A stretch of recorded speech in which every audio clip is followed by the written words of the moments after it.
বনের ফুল গাছ ছিল খালি, বাজার থেকে আনলাম টব, দেরি না করি দুজন মিলে গাছ বসালাম একসাথে, বনের হাসি ঝরে খুশির প্রভাতে। আসসালামু আলাইকুম, আমি মুইন। আমার নতুন ভিডিওতে আপনাদের সবাইকে স্বাগতম। আজকে আমার বোনের গাছগুলো ফাঁকা দেখে চলে গেলাম বাজারে টব কেনার জন্য। টব না থাকায় ছোট বালতি নিলাম। এরপর বাসায় এসে বসলাম সবগুলো বালতি নিয়ে, এক এক করে সবগুলো বালতির ডান্ডাগুলো খুললাম। এটা অনেক রিস্ক ছিল, কারণ একটু 19-20 হলেই ভেঙে যেত। এরপর আমার বোন খুলতে গিয়ে যা করলো, এইটা খুল।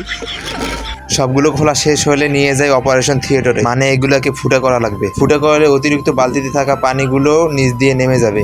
কিছুক্ষণ পর আমাদের অপারেশন সাকসেসফুল হয়। এরপর এগুলো প্রত্যেকটার ভিতরে ছোট ছোট ইট দেই, যেন পানি শোষণ করতে পারে। এরপর আমার বোন মাটিগুলো ঝুরঝুরা করে সবগুলো বালতিতে দেয়। আমি সবগুলো চারাগুলোকে আলাদা করছিলাম, আমাদের কাজে আম্মুও সাহায্য করছিল। এরপর প্রত্যেকটা চারায় আলাদা আলাদা বালতিতে রোপণ করছিলাম। আমাদের প্রত্যেকের উচিত বেশি বেশি গাছ লাগানো, কারণ গাছ আমাদের অক্সিজেন দেয়। সবগুলো লাগানোর পর বিফোর অ্যান্ড আফটার দেখুন।